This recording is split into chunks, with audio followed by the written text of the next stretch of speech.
Welcome to my channel Self Beyond by Puneet. आज का topic बहुत इंटरेस्टिंग है कि हैप्पीनेस जो है वो हमारे सक्सेस को कैसे अफेक्ट करती है।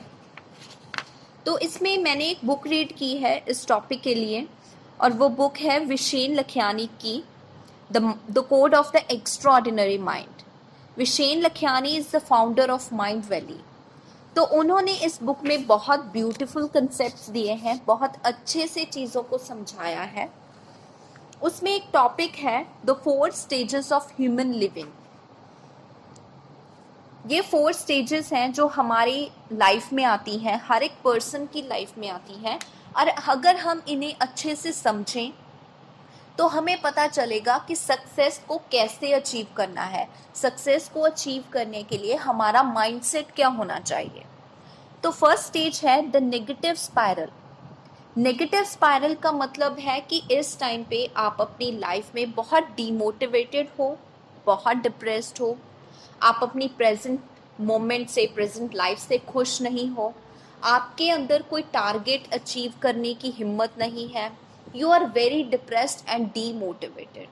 तो इस स्टेज पे हर कोई इंसान कभी ना कभी अपनी लाइफ में ज़रूर आता है। तो ये जो नेगेटिव स्पाइरल स्टेज है, यहीं से सारा कुछ स्टार्ट होता है। अगर तो हम इस स्टेज में उलझे रहे तब हम डिप्रेशन में चले जाएंगे, बट अगर हम इस स्टेज से थोड़ा ऊपर उठे तो हम लाइफ में कुछ अचीव कर लेंगे। सेकेंड स्टेज है द करंट रियलिटी ट्रैप। तो यहाँ पे हमने क्या किया, हम अपनी पहली स्टेज से थोड़ा ऊपर उठे, हमने हैप्पी होने की कोशिश की, खुश रहने की कोशिश की, और उसकी वजह से हमने क्या किया, हम किसी वेकेशन पे चले गए, वहाँ पे जाके हमने हैप्पीनेस को फील किया, हम खुश हो गए, but that is not the long term happiness. हमारा फोकस होना चाहिए लॉन्ग टर्म हैप्पीनेस, जिसे हम जॉय भी कहते हैं। बिकॉज लॉन्ग टर्म हैप्पीनेस अगर हमारे अंदर होगी तो हम ग्रो भी करेंगे, कंट्रीब्यूट भी करेंगे, और अपनी लाइफ में हमेशा प्रोडक्टिव होंगे। इसके साथ आती है third stage, that is stress and anxiety.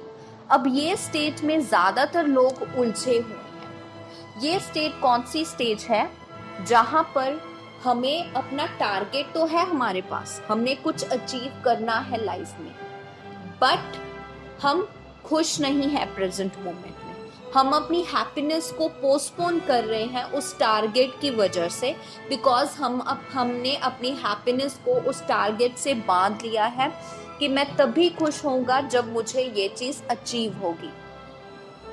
ज़्यादातर हम इसी चीज़ में उलझे हुए हैं। तो इसकी वजह से ना ही हमें टारगेट मिलता है और ना ही हमें हैप्पीनेस मिलती है, जिसकी वजह से हम दोबारा से फर्स्ट स्टेज में चले जाते हैं, that is negative spiral, depression.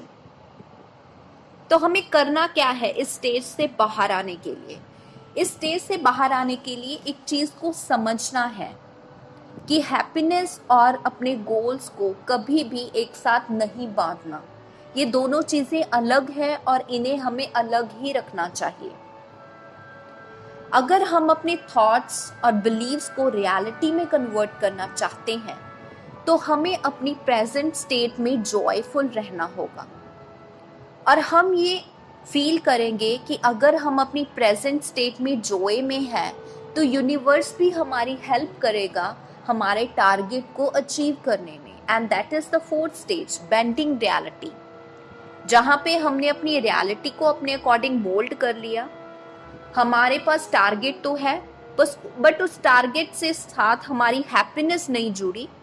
हम उस टारगेट को अचीव करने की जो जर्नी है उसे इंजॉय कर रहे हैं, फुली इंजॉय कर रहे हैं, अपनी लाइफ को भी इंजॉय कर रहे हैं, सब कुछ कर रहे हैं जो हमें करना चाहिए, but we are focus too. हमारा फोकस भी है, हमारा एक गोल भी है, और हमारी एक प्रेजेंट लाइफ भी है। तो हमें इस स्टेज पे पहुंचना है अगर हमारी लाइफ में हमें ट्रू सक्सेस चाहिए। अब सपोज कीजिए कि यहाँ पे पहुँचने के बाद अगर हमारे पास हमारा टारगेट अचीव नहीं होता, सपोज हमारा टारगेट हमें अचीव नहीं हुआ, तो उसके बाद भी हमारे अंदर इतनी हिम्मत होगी कि हम उस फेलियर से कुछ सीखें और अपनी लाइफ में मूव ऑन करें, बिकॉज हमारी जो प्रेजेंट स्टेट ऑफ माइंड होगी वो पॉजिटिव होगी, तो उसकी वजह से हम फेलियर को जल्दी ओवरकम कर पाएंगे। बट अगर हमारे अंदर थर्ड स्टेज में स्ट्रेस एंड एंजाइटी है, फियर है हमारे अंदर, हमने अपनी हैप्पीनेस को जोड़ रखा है हमारे गोल्स के साथ, तो हम क्या कर रहे हैं, हम अपनी प्रेजेंट लाइफ को तो नहीं जी रहे, हम अपने गोल्स पे ही टारगेट किए हुए हैं। तो उससे होगा क्या, अगर हमें इस केस में फेलियर मिल गया तो हमारे हाथ से हमारे गोल्स तो गए, साथ में अपनी लाइफ भी गई जो आपने इतना टाइम स्पेंड किया उस पर्टिकुलर गोल पे। तो उस फेलियर के साथ दो चीज़ें और आएंगी, वो अकेली नहीं आएंगी, उसके साथ गिल्ट आएगी, उसके साथ रिग्रेट की फीलिंग आएगी कि मैंने अपनी प्रेजेंट लाइफ को जी ही नहीं पाया, मुझे अपना गोल तो अचीव नहीं हुआ बट मेरी प्रेजेंट लाइफ भी ख़त्म हो गई। उसके वजह से आप बहुत ज़्यादा डिप्रेशन में जा सकते हो, और गिल्ट एंड रिग्रेट ऐसी फीलिंग्स होती हैं जिनसे बाहर आना बहुत डिफ़िकल्ट है। तो यही फ़र्क है एक अनसक्सेसफुल और एक सक्सेसफुल माइंडसेट में। अगर हमें लाइफ में सक्सेसफुल होना है तो हमें अपना माइंडसेट इस तरीके से चेंज करना होगा कि हम सक्सेस भी हासिल करें, हम अपनी प्रेजेंट लाइफ को भी जिएं, हमारी लाइफ में वो सब कुछ हो जो हमें चाहिए। तो उसकी वजह से हमें लाइफ में सक्सेस मिलेगा, हमें सब कुछ अचीव हो सकता है, और हमें इन स्टेजेस को फॉलो करना है। तो इसके साथ और बहुत कुछ है इस बुक में, बहुत इम्पॉर्टेंट चीज़ें हैं, बहुत कुछ है जो हमें लाइफ में बहुत कुछ सिखा सकता है। तो आप इस बुक को ज़रूर रीड कीजिए, this is very beautiful book. And अगर आपको मेरी वीडियो पसंद आई तो उसे लाइक कीजिए और मेरे चैनल को सब्सक्राइब कीजिए।